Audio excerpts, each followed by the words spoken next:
नमस्कार साथियों, SK sir classes में आप सभी का स्वागत है। आशा करते हैं आप सभी अच्छे से होंगे और आप सभी का तैयारी बहुत अच्छे से चल रहा होगा। ठीक है, तैयारी के इसी क्रम को आगे बढ़ाने के लिए हम देखने वाले हैं पंचायती राज का क्लासेस। ठीक है, तो चलिए शुरू करते हैं पंचायती राज का क्लास।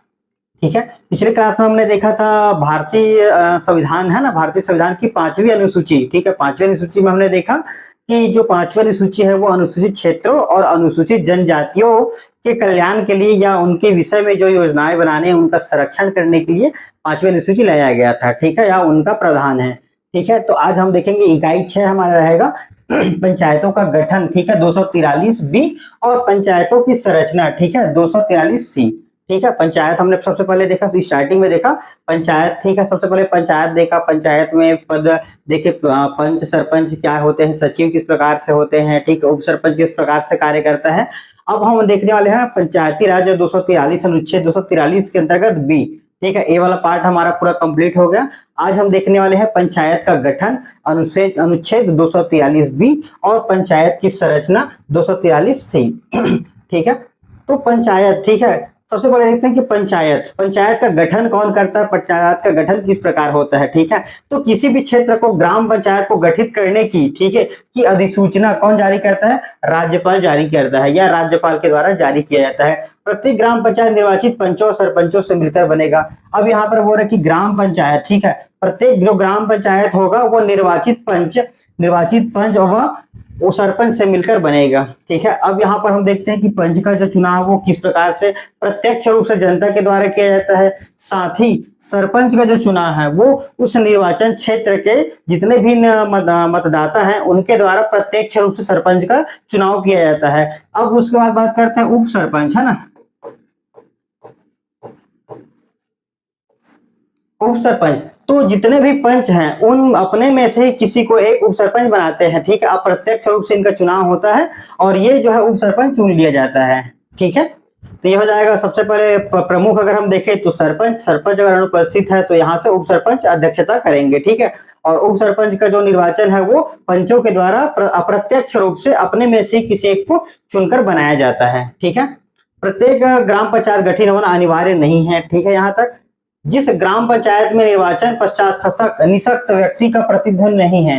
ठीक है, अगर ये बोले कि पंचायत में निर्वाचन हो गया, निर्वाचन होने के बाद उसमें कोई भी अगर निःशक्त व्यक्ति अगर पदाधिकारी नहीं है, ठीक है, तो उसके लिए क्या है, वहां राज्य शासन अथवा विहित प्राधिकारी द्वारा पंचायत के पदाधिकारी हो सकने के लिए एक निःशक्त पात्र या एक निःशक्त व्यक्ति को विहित रूप में निर्दिष्ट किया जाएगा, जिसका कार्यकाल उस पंचायत के शेष कार्यकाल की अवधि के लिए होगा, जो 2 वर्ष से कम नहीं होगा। ठीक है, पंचायत का निर्वाचन होता है, निर्वाचन होने के पश्चात अगर उसमें कोई, है ना, उसमें कोई अगर निःशक्त व्यक्ति या विकलांग व्यक्ति अगर नहीं है तो वो जो है चुन लिया जाता है और उसका जो कार्यकाल होगा वो 2 साल से कम नहीं होगा। ठीक है, 2 साल के लिए वो कार्य करेंगे।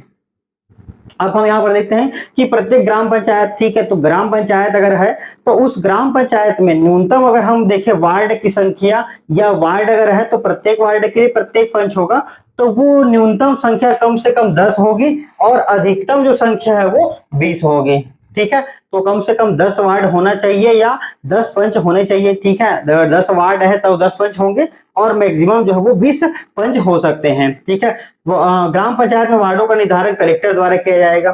ठीक है, अब यहाँ पर 2 सवाल आपका बन सकता है कि ग्राम पंचायत का गठन किनके द्वारा किया जाता है या ग्राम पंचायत में का गठन किस प्रकार होगा या ये क्षेत्र जो है वो इस पंचायत के अधीन आएगा, इसका निर्धारण कौन करता है, राज्यपाल करता है। लेकिन ग्राम पंचायत के वार्डों का निर्धारण, ठीक है, ग्राम पंचायत के वार्ड, ठीक है, ये यहाँ तक वार्ड है, इसका निर्धारण कौन करता है, कलेक्टर करता है। ठीक है, अगर मान कर चलिए आपके वार्ड को, है ना, आपके वार्ड को रिजर्व कर दिया जाता है या आरक्षित कर दिया जाता है। ठीक है, ठीक है, अगर आपके वार्ड को कोई आरक्षित कर दिया जाता है, ठीक है, मान के चलिए जैसे आपका वार्ड है, आपके वार्ड में अगर सभी ओबीसी वर्ग से बिलोंग करते हैं लेकिन किसी ने पहले से उस वार्ड को आरक्षित करा रखा है कि ये एसटी या एससी जाति के लिए होगा या ओबीसी जाति के लिए होगा, तो आप उस वार्ड के जितने भी सदस्य हैं, है ना, जितने भी मतदातागण हैं, वो जाकर कलेक्टर से अपील करेंगे कि इस जो वार्ड है ना, इस वार्ड में एसटी या एससी का कोई व्यक्ति नहीं है, अतः इसको ओबीसी, है ना, अगर मान के चलिए पूरे वार्ड वाले अगर ओबीसी हैं तो वो उसको क्या है ओबीसी वर्ग घोषित कर देंगे या उसको सामान्य कर देंगे, ठीक है, जो एसटी है, क्योंकि उस वार्ड में कोई एसटी व्यक्ति है ही नहीं है और एसटी के लिए आप रिजर्व करके रखे हुए हो, तो ये इसको जो चेंज करने का कार्य है वो कलेक्टर के द्वारा किया जाता है, ठीक है। अब वहां पर हो गया वार्ड गठन हो गया, तो वार्ड गठन करते समय ध्यान रखा जाता है कि जो प्रत्येक वार्ड है ना, प्रत्येक वार्ड है उस वार्ड में जो लोगों की संख्या है या मतदाताओं की संख्या है वो लगभग समान होना चाहिए, थोड़ा ऊपर नीचे हो जाएगा ठीक है, लेकिन उसको समान रखने का प्रयास किया जाता है। प्रत्येक अब यहाँ पर देखते हैं प्रत्येक 1000 जनसंख्या पर एक ग्राम पंचायत होना चाहिए, ठीक है, यहाँ तक पंचायत देखे, वार्ड देखे। अब हम देखते हैं ग्राम पंचायत, प्रत्येक 1000 कम से कम अगर न्यूनतम जनसंख्या है आपके गांव का तो आप उसे ग्राम पंचायत घोषित करा सकते हैं या वो ग्राम पंचायत के रूप में कार्य कर सकता है। एक ग्राम पंचायत में एकाधिक ग्राम हो सकते हैं, ठीक है। तो यहाँ पर कहने का तात्पर्य है कि अगर मान के चलिए कोई गांव है, ठीक है, कोई गांव है जो बड़ा गांव है, उसके जस्ट बगल में कोई और छोटा गांव है जहाँ की जनसंख्या 100, 200, 300, 400 है या 1000 से नीचे है, ठीक है, तो वो क्या है जो बड़े गांव है, अगर कोई बड़ा गांव है मान के चलिए, वो उनको गोद ले सकता है या उनके अंतर्गत आश्रित ग्राम के रूप में वो कार्य कर सकता है, ठीक है। तो ये आपका आश्रित ग्राम के लिए हो जाएगा। यहाँ पर एक जरूरी है, ठीक है, नोट करके लिखा हुआ है, अनुसूचित क्षेत्रों के ग्राम पंचायतों में यह व्यवस्था की गई है कि किसी भी गांव में एक से अधिक ग्राम सभा हो सकती है। ये किनके लिए है? अनुसूचित क्षेत्रों में, ठीक है, अनुसूचित क्षेत्रों के ग्राम पंचायत के लिए, ठीक है, कि एक से अधिक ग्राम सभा हो सकती है। ग्राम पंचायत में, ठीक है, सरपंच होंगे, ग्राम पंचायत में उप सरपंच होंगे एवं जनप्रतिनिधि होते हैं, ठीक है, ये आपका ग्राम पंचायत है। ग्राम सभा में नहीं होंगे, ठीक है, ये तीनों में से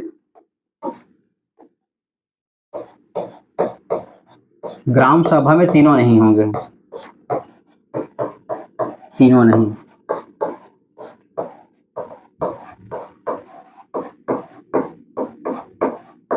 ठीक है, ग्राम सभा है तो अगर ग्राम पंचायत है तो सरपंच, उप सरपंच और पंच होंगे, लेकिन ग्राम सभा में ये तीनों किसी पदाधिकारी के रूप में यहाँ पर चयनित नहीं होंगे या उनके सदस्य नहीं होंगे।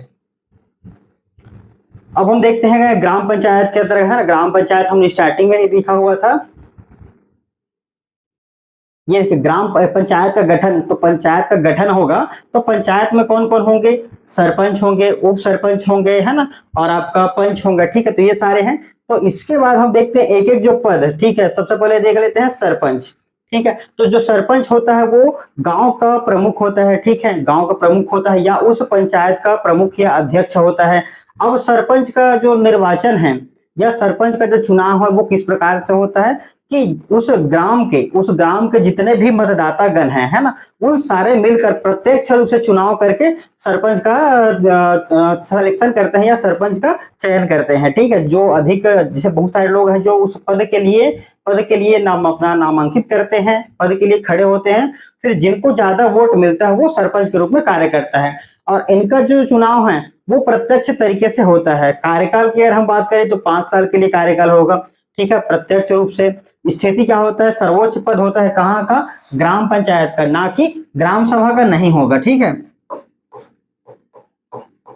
ग्राम सभा का नहीं होगा। ये किसका होगा? ग्राम पंचायत का होगा, ग्राम सभा का नहीं होगा, ठीक है। निर्वाचन हम देखें तो सभी मतदाताओं द्वारा प्रत्यक्ष तरीके से। उत्तरदायित्व तो क्या है? ग्राम सभा की बैठक, ठीक है। अब ये बोल रहे कि ग्राम सभा, ठीक है, ये इसका सदस्य नहीं होगा, लेकिन इस ग्राम सभा की जो गणपूर्ति होगी उसके लिए जो उत्तरदायी होंगे वो कौन होंगे? सरपंच और पंच होंगे, ठीक है। अब हम पात्रता देखते हैं तो पंच बनने की पात्रता रखता हो, ठीक है, यहां तक हो जाएगा। अब यहाँ पर आता है मेन आपका पॉइंट, है ना, कोई कौन व्यक्ति सरपंच पद के लिए मतलब चुनाव नहीं लड़ सकता? तो कौन? संसद सदस्य, विधानमंडल सदस्य, सहकारी समिति का सभापति, ठीक है, सहकारी समिति का उप सभापति, ठीक है, सहकारी समिति का सदस्य पात्र होगा, ठीक है। सदस्य देखिए यहाँ पर ये आपका मेन है, ठीक है। देखिए जो सहकारी समिति होता है उसका अध्यक्ष या उपाध्यक्ष मतलब एलिजिबल नहीं है, लेकिन आपका जो सहकारी समिति है उसका जो सदस्य है वो पात्र होगा, ठीक है। तो ये आपका बहुत ही अच्छा पॉइंट है। यहाँ से आपका एक पॉइंट आपका यहाँ से क्वेश्चन बन सकता है कि कौन व्यक्ति सरपंच पद के लिए पात्रता नहीं रखता। तो कौन व्यक्ति नहीं रखता की अगर हम बात करें तो ये, ठीक है, तो ये सारे व्यक्ति जो है वो इनके लिए अपात्र है ना, ठीक है, और ये जो व्यक्ति है वो पात्र हो जाएंगे, ठीक है। तो अगर हम देखें अपात्र के लिए तो संसद सदस्य, विधानमंडल सदस्य, सहकारी समिति का अध्यक्ष या सभापति या उपाध्यक्ष या उपसभापति, ये जो 4 है वो अपात्र होंगे, लेकिन सहकारी समिति का सदस्य जो है वो पात्र होगा। ठीक है यहाँ तक। अब यहाँ तक हो गया। उसके बाद सरपंच है ना, या पदच्युत या पद से हटाया जाना। ठीक है, पद से हटाने की प्रक्रिया क्या रहेगी? तो ग्राम सभा की या ग्राम पंचायत की गणपूर्ति न होने पर, ठीक है, तो लगातार अगर 3 बैठक में, ठीक है, ग्राम पंचायत की लगातार 3 बैठक में गणपूर्ति न होने पर पद से हटाया जा सकता है। ठीक है, 3 को अगर भर्ती नहीं हुआ, 3 अगर बैठक नहीं हुआ तो उनको क्या पद से हटाने के लिए विश्वास प्रस्ताव लाया जा सकता है। ठीक है, उसके बाद हम देखते हैं ग्राम सभा की मासिक बैठक। अगर ग्राम सभा है ना, ग्राम पंचायत की जो मासिक बैठक होती है, उनको अगर वो सफल नहीं करा पाते तो भी वो पद से हटाए जाने के लिए एलिजिबल हो जाएंगे। ठीक है, दूसरा, सदस्यों की मांग पर यदि सरपंच 3 अवसरों में ग्राम पंचायत की बैठक नहीं बुलाता तो उसे पद से च्युत किया जा सकता है। ठीक है, पद से हटाया जा सकता है। उसके बाद नेक्स्ट है जो ग्राम सभा। अभी तक हम देख रहे थे ग्राम पंचायत, अब हमारा आ गया है ग्राम सभा। ठीक है, ग्राम सभा की लगातार 5 बैठक में गणपूर्ति न होने पर उसे पद से हटाया जा सकता है। स्टार्टिंग में देखा गया ग्राम पंचायत की अगर बात करें कि अगर वो मासिक जो बैठक होता है उनको अगर कराने में सक्षम नहीं होता तो भी हटाया जा सकता है। और लगातार 3 पंचायत की बैठक अगर है ना, गणपूर्ति अगर ना ला पाए, ठीक है, तो उसे पद से हटाया जा सकता है। ये आपका हो जाएगा।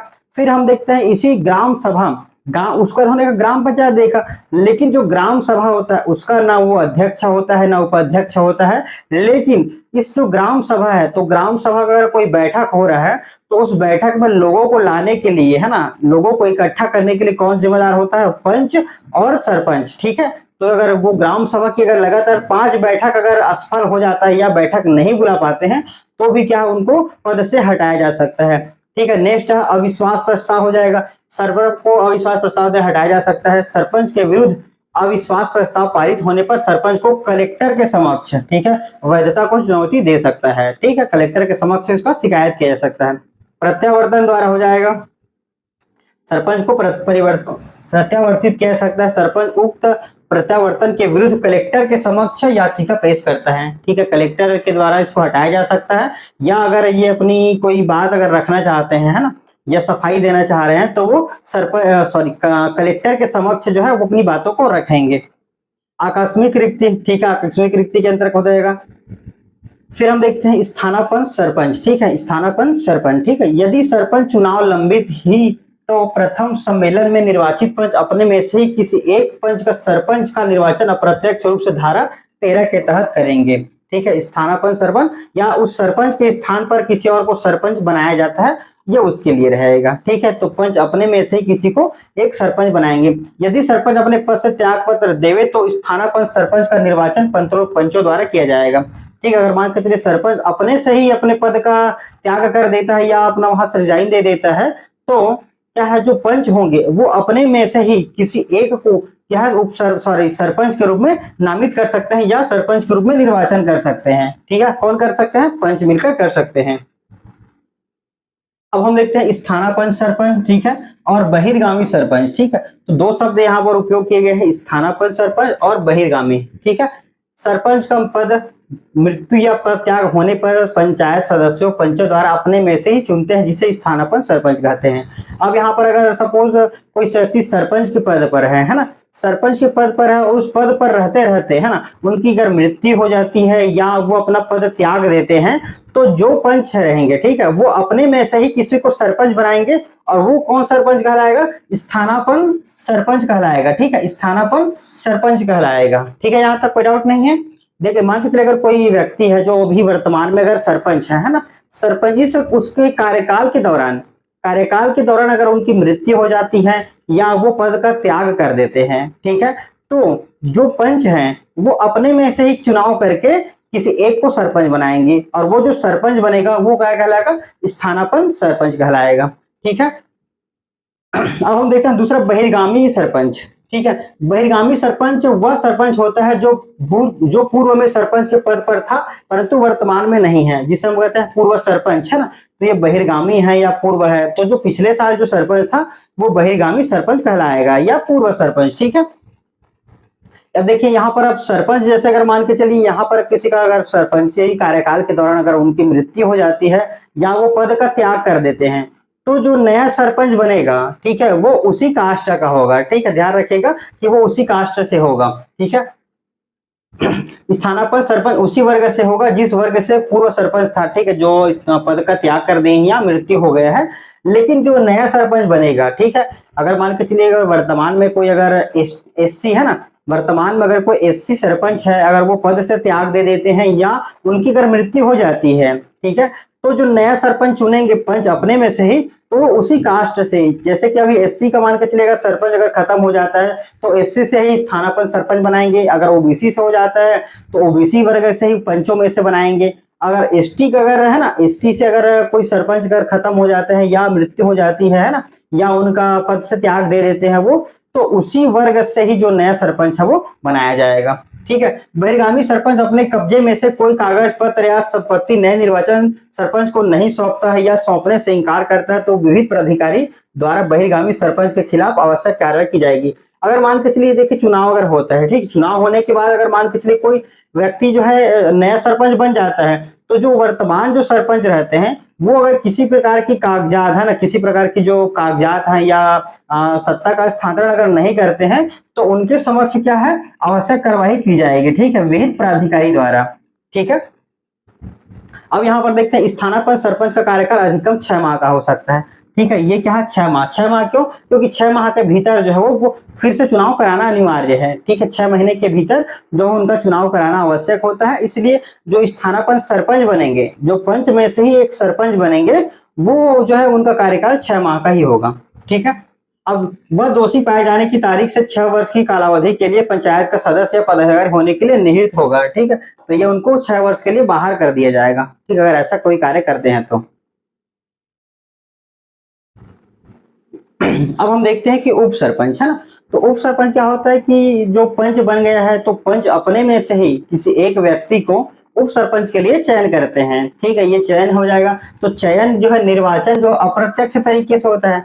जैसे हम पंच के लिए वोट डालते हैं, सरपंच के लिए वोट डालते हैं, लेकिन हम उप सरपंच के लिए वोट नहीं डालते। उप सरपंच के लिए जो चुनाव है वो अप्रत्यक्ष रूप से पंचों के द्वारा किया जाता है। ठीक है, उप सरपंच मूलतः एक पंच होता है, मतलब कि जो पंच होगा वही उप सरपंच बन पाएगा। तो जो उप सरपंच है ना, वो मुख्य रूप से एक पंच ही होता है। उप सरपंच पंच बनने की योग्यता रखता हो, पंच बनेगा तभी तो उप सरपंच बन पाएगा। ठीक है, एक उप सरपंच एक पंच होता है जिसे उप सरपंच के लिए निर्वाचित किया जाता है। ठीक है, यहाँ तक। उप सरपंच ग्राम पंचायत के सदस्यों पंचों द्वारा चुना जाता है। ठीक है, ये बात भी आपको बता दिया था। अब उसके बाद हम देखते हैं कि जो उप सरपंच, ठीक है, वो कौन व्यक्ति है जो उप सरपंच नहीं बन सकता। संसद सदस्य, विधानसभा सदस्य, सहकारी समिति का अध्यक्ष, उपाध्यक्ष। ठीक है, ये सारे नहीं बन सकते। और यहाँ पर देखिए नोट करके लिया हो, इसको आप यहाँ से याद रख लेंगे। ठीक है, नोट करके आपको लिखा हुआ है उप सरपंच के पद के लिए पंचायत में भू संपत्ति का होना आवश्यक नहीं है। ठीक है, अगर मान के चलिए कोई व्यक्ति अगर बन रहे हैं, अगर उनके पास जमीन नहीं है तो वो जरूरी नहीं है कि उसके पास जमीन नहीं है तो वो उप सरपंच नहीं बन सकता। ठीक है, सहकारी समिति का सदस्य पात्र होगा। ठीक है, जो सेम आपका जो सरपंच के लिए पात्रता था वो आपके उप सरपंच के लिए भी पात्र है। और उप सरपंच में बस यही कि वो पंच बनने की पात्रता रखता हो या पंच हो। ठीक है, उप सरपंच बनने के लिए क्या पहले पंच होना चाहिए, पंच बनने का पात्रता होना चाहिए। पंच बनने के बाद पंच बनेगा तभी वो उप सरपंच बन पाएगा। ठीक है, यहाँ तक। अब हम देखते हैं कि जो उप सरपंच होता है ना, उप सरपंच को हटाया कैसे जा सकता है। ठीक है,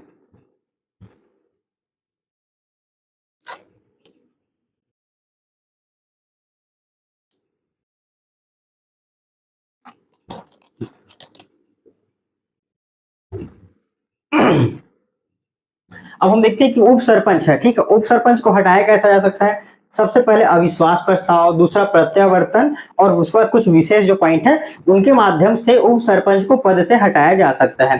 ठीक, अविश्वास प्रस्ताव, अविश्वास प्रस्ताव में उप सरपंच को अविश्वास प्रस्ताव दिया जाता है और किनके द्वारा लाया जा सकता है, पंचों के द्वारा लाया जा सकता है अविश्वास प्रस्ताव। ठीक है, फिर देखते हैं प्रत्यावर्तन। उप सरपंच को पंच के रूप में प्रत्यावर्तित किया जा सकता है, उप सरपंच के रूप में प्रत्यावर्तित नहीं किया जा सकता। ठीक है, उप सरपंच को पंच के रूप में प्रत्यावर्तित किया जा सकता है। ठीक है, उप सरपंच के रूप में प्रत्यावर्तित नहीं। ठीक है, तो उप सरपंच को अगर हम हटा रहे हैं तो पंच के रूप में बदलेंगे, ना कि उप सरपंच को सीधा उप सरपंच के रूप में प्रत्यावर्तित नहीं करेंगे। तो दोनों मतलब एक ही है कि उप सरपंच को पंच के रूप में बदला जा सकता है, लेकिन उप सरपंच को उप सरपंच के रूप में नहीं बदला जा सकता। ठीक, अब यहाँ पर हम कुछ विशेष पॉइंट है जो उप सरपंच पद से जुड़े हुए हैं कि देखिए अगर वो उप सरपंच बन भी जाता है तो जरूरी नहीं है कि वो अपने पंच के पद से त्याग पत्र देगा। ठीक है, उप सरपंच चुने जाने के बाद वह पंच पद से त्याग पत्र नहीं देगा। ठीक है, नहीं देता है। पंच और उप सरपंच के रूप में उसकी भूमिका दोहरी होती है। तो यहाँ से आपका एग्जाम में क्वेश्चन बन सकता है कि पंचायत में किसकी भूमिका दोहरी होती है, या ठीक है, या ऐसा कौन व्यक्ति है जो दोहरी भूमिका के रूप में कार्य करता है। हो सकता है यहाँ पर आपको दे दिए सरपंच दे दिया जाए, पंच दे दिया जाए और उप सरपंच, है ना। अब लास्ट में आपको ऑप्शन दिया, तीनों दे दिया है मान के चलिए। ठीक है, ऊपर तीनों। ठीक है, ये आपका ए हो जाएगा, बी हो जाएगा, सी और ये आपका डी।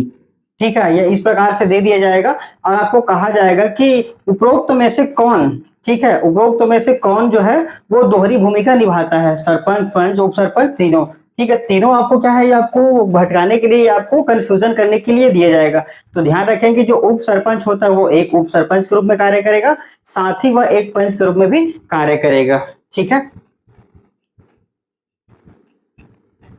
यहाँ तक हो जाएगा, दोहरी भूमिका होती है। और दूसरा बात ये कि अगर मान के चलिए कोई एसटी कास्ट से, ठीक है, अगर कोई एससी कास्ट से,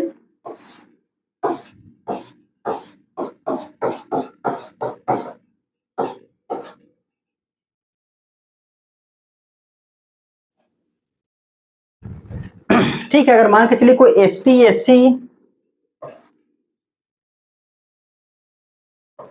एसटी, एससी, ओबीसी जनरल, है ना। अगर मान के चलिए कोई सरपंच, ठीक है, अगर इन चारों वर्ग में से अगर कोई बनता है, अगर मान के चलिए एससी अगर बन रहा है, ठीक है, अगर कोई एससी अगर सरपंच बनता है, ठीक है, एससी अगर सरपंच बनता है तो उप सरपंच जो है वो एससी कास्ट का नहीं होगा। ठीक है, ये सरपंच नहीं हो सकता। अगर मान के चलिए अगर कोई सरपंच एसटी कास्ट से बनता है तो उप सरपंच इन तीनों वर्ग में से कोई हो सकता है। अगर ओबीसी का अगर सरपंच बनता है तो जो उप सरपंच होगा वो है जो ओबीसी के अतिरिक्त जो अन्य कास्ट है उनसे वो बनेगा। ठीक है, तो ध्यान रखिएगा कि यदि सरपंच अनारक्षित वर्ग से है तो निश्चित रूप से उप सरपंच आरक्षित वर्ग से होगा। ठीक है, जिस पर हम देखते हैं कि जो उप सरपंच होता है ना, वो शिक्षा समिति का पदेन सभापति होता है। जो उप सभापति होता है, जो उप सरपंच होता है ना, जो पंचायत में जो उप सरपंच होता है वो शिक्षा समिति का पदेन सभापति होता है। ठीक है, ग्राम सभा की बैठक में गणपूर्ति के लिए उप सरपंच उत्तरदायी नहीं है। ठीक है, क्यों नहीं है? क्योंकि ये इसके लिए पंच और सरपंच उत्तरदायी हैं। ठीक है, ये दोनों उपस्थित है, तो जो उप सरपंच है वो भी कहीं ना कहीं एक पंच के रूप में है। तो उप सरपंच का पद जो है वो आपके लिए इसके लिए उत्तरदायी नहीं होगा। इसके लिए कौन उत्तरदायी होंगे? पंच। हालांकि वो व्यक्ति पंच भी होगा तो वो पंच के रूप में उत्तरदायी होगा, ना कि उप सरपंच के रूप में।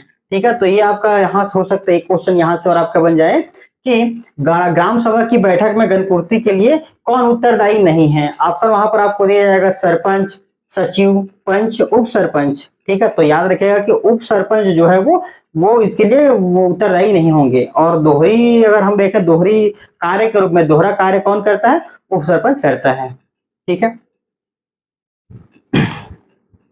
अब हम देखते हैं नेक्स्ट पंच। ठीक है, पंच हमारा जो नेक्स्ट टॉपिक रहेगा पंच। तो प्रत्येक ग्राम है तो ग्राम में प्रत्येक अलग अलग वार्ड होंगे। तो न्यूनतम वार्ड की संख्या अगर हम बात करें तो 10 होगा, और अधिकतम अगर हम वार्ड की संख्या की अगर बात करें तो अधिकतम कितना हो सकता है? 20 हो सकता है। ठीक है, अब प्रत्येक ग्राम में 1000 से अगर अधिक जनसंख्या है तो वो ग्राम सभा के रूप में या ग्राम पंचायत के रूप में कार्य करेगा। ठीक है, अब हम देखते हैं कि जो पंच होता है, पंच का जो चुनाव है वो प्रत्यक्ष तरीके से किया जाता है। उसी वार्ड के लोग, है ना, जिस वार्ड के लिए पंच चुना जा रहा है वो उसी वार्ड के जितने भी मतदाता हैं, वो जितने भी लोग उस पद के लिए खड़े होंगे या उस पद के लिए नामांकित होंगे, उन्हीं में से किसी एक को चुनकर बनाएगा। और जरूरी नहीं है, ठीक है, उसमें आपको जो कास्ट है वो देखना जरूरी है। सपोज अगर महिला है तो महिला है और ओबीसी है मान के चलिए, है ना, उस वार्ड के लिए महिला पद और ओबीसी आया है, तो गांव के किसी भी वार्ड की महिला, ठीक है, उस पद के लिए खड़ा हो सकती है। लेकिन बस उनको शर्त यह है कि अगर सपोज फीमेल है ना, तो फीमेल होना चाहिए। और अगर मान के चलिए कोई आरक्षित आता है ना, एसटी एससी या ओबीसी स्लेस जनरल, है ना, ठीक है, अगर किसी वार्ड के लिए फीमेल कैंडिडेट है तो उस गांव की कोई भी महिला हो सकती है, ठीक है। और अगर उसमें कहा गया कि महिला एससी होना चाहिए, महिला एससी होना चाहिए, तो गांव की कोई भी एससी महिला उस वार्ड के लिए पंच के रूप में खड़ा हो सकती है, ठीक है, निर्वाचन के लिए। और अगर महिला, अगर मान के चलिए ओबीसी अगर आया है, ठीक है, वार्ड नंबर, जैसे कि वार्ड नंबर 3 के लिए, मान के चलिए वार्ड नंबर 3 के लिए महिला आया हुआ है, और अगर एससी आया है, तो गांव की कोई भी एससी महिला उस वार्ड के लिए खड़ा हो सकती है। अगर मान के चलिए ओबीसी आया है, तो गांव की, पूरे जो भी गांव की है, ठीक है, उस पूरे गांव की कोई भी ओबीसी महिला जो है वार्ड 3 के लिए खड़ा हो सकती है, ठीक है, चुनाव के लिए। ये हो जाएगा। अगर सपोज पुरुष आता है तो पुरुष के लिए भी सेम यही कंडीशन रहेगा, ठीक है।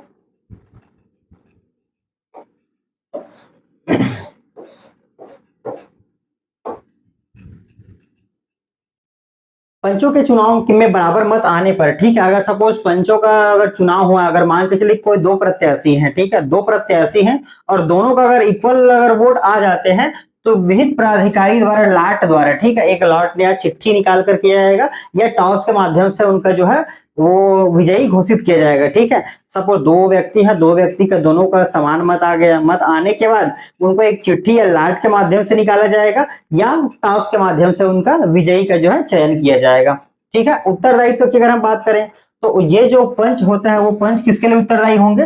जो ग्राम पंचायत या ग्राम सभा जो होगा उसकी बैठक के लिए ये जो पंच है वो उत्तरदायी होगा, ठीक है। ग्राम सभा की बैठक, ठीक है, ग्राम सभा की बैठक की गणपूर्ति के लिए पंच और जो सरपंच होते हैं वो उत्तरदायी होंगे। अधिक न्यूनतम 10 अधिकतम 20 पंच हो सकते हैं। पंच निर्वाचन है ग्राम पंचायत के वार्डों में बटा होता है, ठीक है। पंच प्रत्यावर्तन द्वारा पद से हटाया जा सकता है, ठीक है। पंच को अपने पद से गुप्त मतदान की रीति से संबंधित वार्ड के मतदाताओं के बहुमत से हटाया जा सकता है, ठीक है, ये हटाने की बात हो जाएगा। फिर हम इसमें थोड़ा सा एक और पॉइंट देख लेते हैं, सचिव, ठीक है। ग्राम पंचायत में हम देखें पहले सरपंच, पंच, उप सरपंच और सचिव, ये चार पार्ट होते हैं आपके जो ग्राम पंचायत के अंदर होते हैं। हम लास्ट देख लेते हैं सचिव, ठीक है। तो सचिव की नियुक्ति कौन करता है? उप संचालक, ठीक है। उप संचालक कहाँ का? पंचायत एवं समाज कल्याण के जो उप संचालक होते हैं उनके द्वारा नियुक्ति की जाती है सचिव की, ठीक है। सचिव की शक्ति, तो जितने भी जो सरकारी काम होंगे, है ना, वो सारे का जो है वो कार्य किनके ऊपर होगा? सचिव को होगा। ग्राम पंचायत की कार्यकारी शक्ति सचिव में निहित होती है, ठीक है। सचिव जो है वो प्रत्येक कार्य को सचिव के माध्यम से ही, ऐसा किसी को ऑडिट कराना हो या किसी योजना का कार्य कराना हो, तो सरपंच जो है वो सचिव की सहायता से जो है कार्य को संचालित करते हैं। और जो ग्राम का जो पहला बैठक है, ठीक है, उस ग्राम पंचायत का जो पहला बैठक है वो सचिव बुलाता है, ठीक है। ये आपका बहुत ही महत्वपूर्ण है, क्वेश्चन यहाँ से बन सकता है, ठीक है। तो यहाँ से आपको प्रश्न पूछा जा सकता है कि ग्राम पंचायत की पहली बैठक कौन बुलाता है? आपको ऑप्शन दे दिए जाएंगे सर, सरपंच,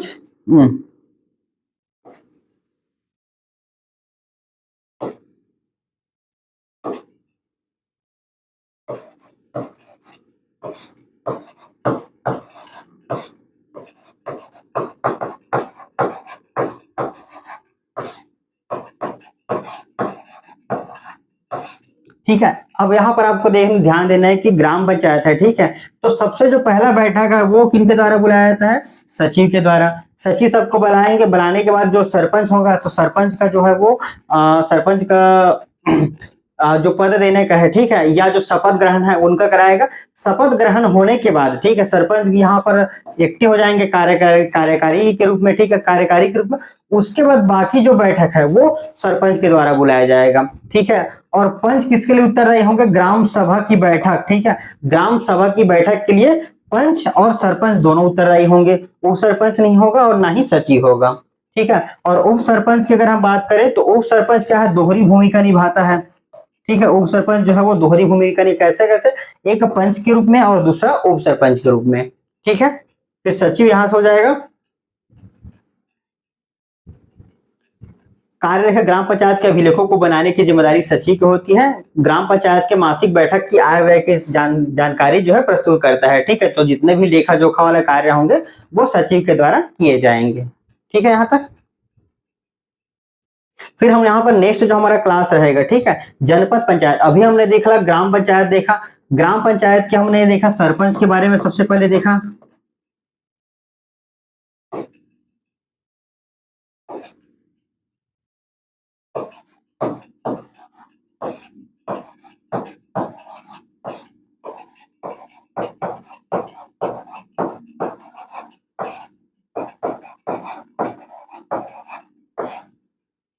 सबसे पहले यहाँ पर हम देख लेते हैं ग्राम सभा,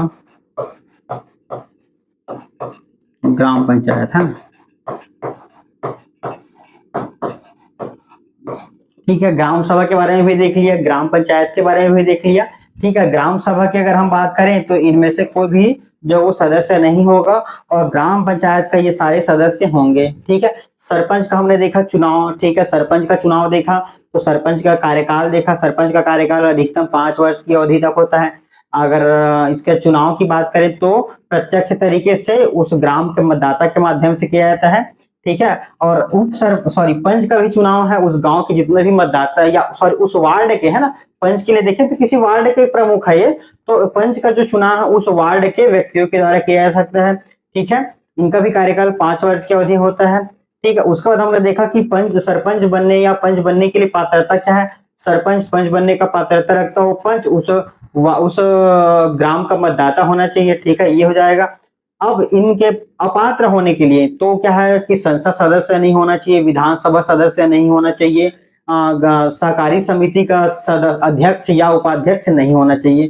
ठीक है, अगर आप सहकारी समिति के सदस्य हैं तो दोनों के लिए पात्र हैं। फिर हमने देखा उप सरपंच। तो उप सरपंच कौन होते हैं कि जो पंच है, जितने भी लोग पंच बने हुए हैं उस पंच में से अपने में से किसी को एक उप सरपंच के रूप में नामित करेंगे या चयन करेंगे। ठीक है, उप सरपंच जो है दोहरी भूमिका निभाता है, एक पंच का भूमिका और दूसरा जो है वो उप सरपंच, दोनों की भूमिका निभाता है। ठीक है यहाँ तक। फिर हमने देखा कि बहिर्गामी सरपंच या स्थानापन्न सरपंच। ठीक है, बहिर्गामी सरपंच और स्थानापन्न सरपंच। तो बहिर्गामी सरपंच में हमने देखा कि अगर कोई व्यक्ति अगर पद पर है और पद पर रहते रहते ही, है ना,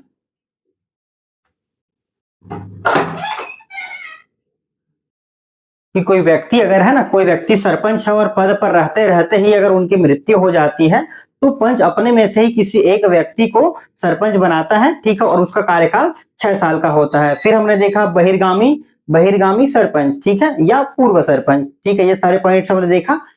उसके बाद हमने लास्ट में देखा सचिव। तो सचिव जो है वो सरकारी कर्मचारी होता है। ठीक है, लेकिन जो पंचायत, ठीक है, पंचायत की जितनी भी लेखा जोखा का कार्य है वो सचिव के सहयोग से सरपंच करता है। ठीक है, और जो भी लेखा जोखा होगा, आय व्यय होगा, उसके लिए सचिव जिम्मेदार होंगे।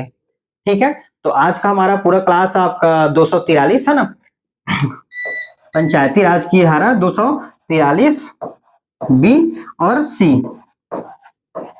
ठीक है, इनके बारे में हमने आज पूरा विस्तार से जाना। ठीक है, तो आज का क्लास यहीं पर समाप्त करते हैं। मिलते हैं हमारे नेक्स्ट क्लास में, और नेक्स्ट हमारा क्लास रहेगा जनपद पंचायत का गठन और संरचना। ठीक है, जैसे हमने यहाँ पर सरपंच के लिए देखा कि सरपंच किस प्रकार से हो सकता है, उसके बाद हम देखेंगे कि जनपद पंचायत, ठीक है, जनपद पंचायत का गठन किस प्रकार से होता है, किस प्रकार से इसमें चुनाव की प्रक्रिया होती है, कार्य क्या होता है, शक्तियां क्या क्या होती हैं, उन सारे पॉइंट्स को हम आगे देखते हुए कंटिन्यू करेंगे।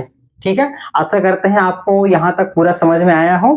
ठीक है, अगर आपको थोड़ा सा भी अगर डाउट लग रहा है तो क्लास को एक बार और दोगुनी स्पीड से देख लीजिएगा। देखने के बाद आपको क्लास नोट्स का पीडीएफ उपलब्ध कराया गया है। क्लास नोट्स का पीडीएफ आप वहां से रीड कर लेंगे। ठीक है, आपका जो भी डाउट है और अच्छे से पूरा क्लियर हो जाएगा।